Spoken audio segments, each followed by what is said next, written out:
Assalamualaikum warahmatullahi wabarakatuh. Yang saya hormati Bapak Abdul Malik dan Bapak Amim Yusuf selaku dosen pengampu mata kuliah penyuluhan pembangunan pada Rombel 1. Sebelumnya, perkenalkan nama saya Sekar Fitrianingrum dengan NIM 0011 selaku moderator yang akan memandu jalannya presentasi dari kelompok 5. Nah, sebelum itu, perkenankan saya untuk memperkenalkan anggota dari kelompok 5 terlebih dahulu.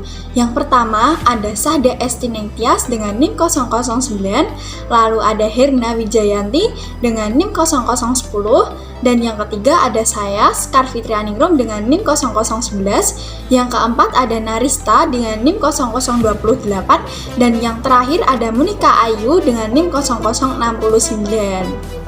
Itu sendiri mengambil subtema mengenai pelaksanaan penyuluhan pertanian.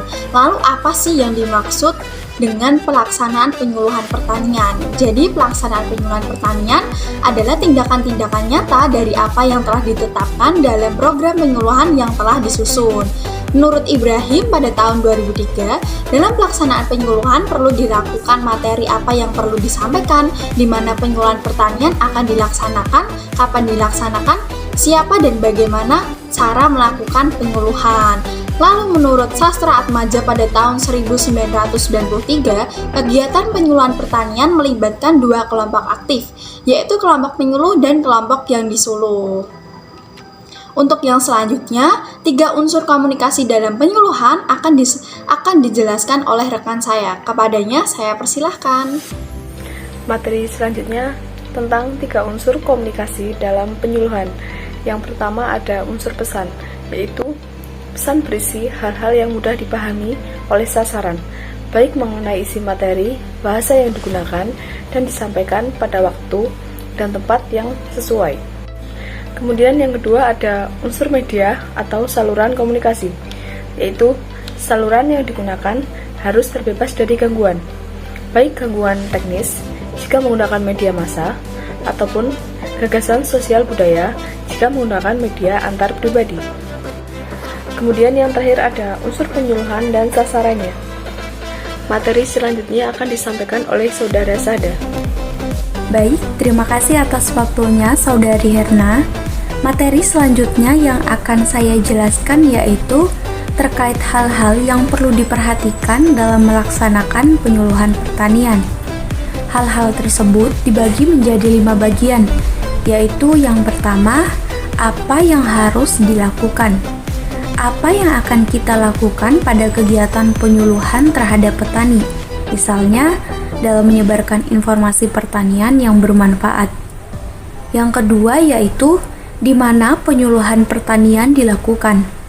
Kegiatan penyuluhan semestinya dilakukan di tempat keluarga tani itu berada. Misalnya, tempat penjualan saprodi, rumah PPL, masjid, gereja, balai desa, tempat perkumpulan keluarga tani seperti PKK, kelompok tani, dan lain-lain.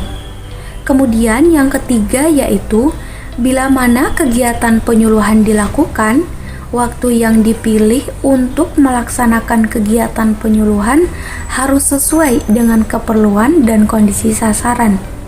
Selanjutnya yang keempat yaitu oleh siapa kegiatan penyuluhan dilakukan.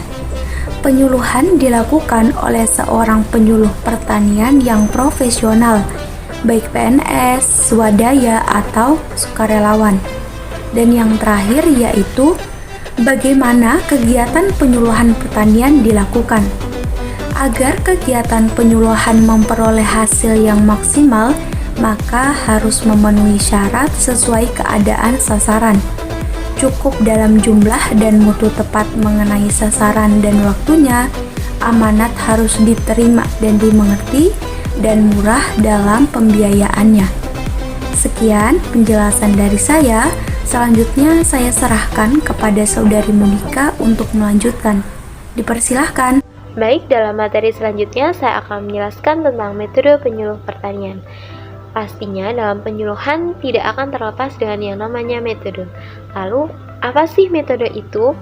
Nah, menurut Sastra Atmaja 1993, metode itu identik dengan prosedur, tata cara, atau aturan main.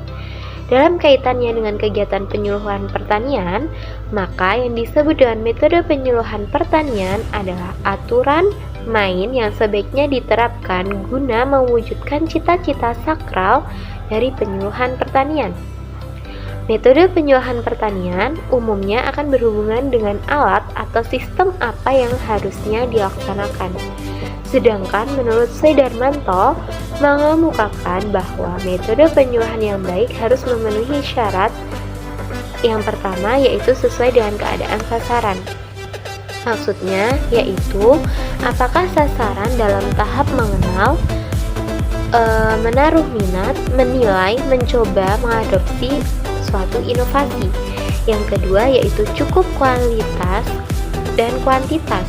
Artinya, penyuluh menguasai banyak metode penyuluhan pertanian sehingga dapat dilakukan pemecahan masalah-masalah penyuluhan. Yang ketiga yaitu tepat mengenai sasaran dan waktunya. Tepat sasaran dapat diartikan bahwa penyuluh pertanian yang digunakan disesuaikan dengan tingkat pendidikan dan daya serap petani sasaran.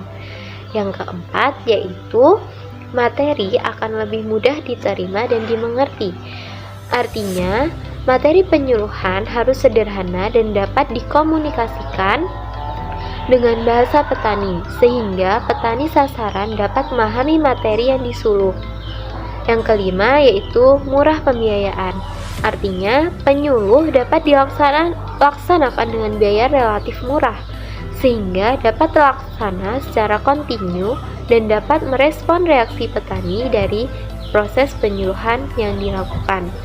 Nah, jenis-jenis penyuluhan itu ada 3. Yang pertama berdasarkan media, yaitu ada media lisan, media cetak, dan media terproyeksi. Yang kedua berdasarkan hubungan antara penyuluh dan sasaran, ada komunikasi langsung dan komunikasi tidak langsung. Yang ketiga yaitu berdasarkan psikologi sosial, yaitu ada pendekatan perorangan, kelompok, dan massal. Terima kasih, materi selanjutnya akan dijelaskan oleh teman saya.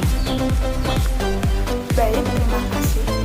Selanjutnya, dalam pelaksanaan penyuluhan juga harus memperhatikan teknik penyuluhan yang akan digunakan.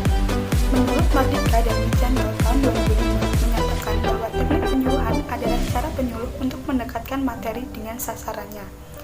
Ada beragam teknik penyuluhan yang dapat diterapkan dalam pelaksanaan penyuluhan, di antaranya dengan teknik surat menyurat, individu, kunjungan, karya wisata, dan demonstrasi.